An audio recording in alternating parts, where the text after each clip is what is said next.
எனதருமை மகனே, எனதருமை மகனே, நான் உன்னை மிகவும் நேசிக்கின்றேன்.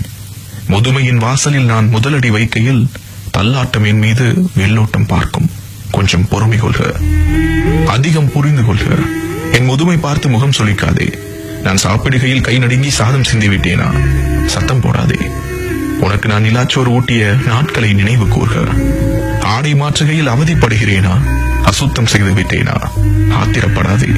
படுக்கை முழுதும் நீ பண்ணிய ஈரங்களின் ஈர நினைவுகளை இதயம் கொள்க. ஒரே பேச்சை தேய்ந்த ஒளிநாடா போல் ஓயாமல் சொல்கிறேனா? சலித்துக் கொள்ளாதே. ஒரே மாயாவி கதையை 100 முறை என்னை படிக்கச் சொல்லி நீ உறங்கிய இரவுகளை ஞாபகம் கொள்க. நான் குளிக்க மறுக்கிறேனா? சோம்பேறித்தனம் என்று சுடுசொல் வீசாதே. உன்னை குளிக்க வைக்க நான் செய்த யுக்திகளை எனக்காக புதுப்பித்து தருக.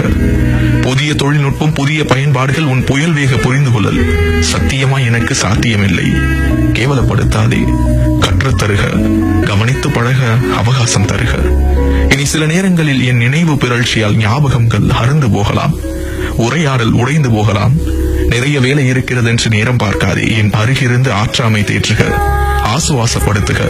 என் கால்கள் என்னை ஏமாற்றுகையில் நீ முதல் நடை பழக என் விரல் நீண்டது போல் கை கொடுத்து எனக்கு உதவி செய்க. ஒரு நாள் சொல்வேன் நான், வாழ்ந்தது போதும் என்று. வருத்தப்படாதே.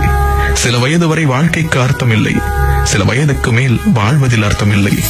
காலம் வரும்போது இதை நீயும் புரிந்து கொள்வாய். இனி நான் வேண்டுவதெல்லாம் நீ என்னை புரிந்து கொண்ட புன்னகை. ஆம், இனி நான் வேண்டுவதெல்லாம் நீ என்னை புரிந்து கொண்ட புன்னகை.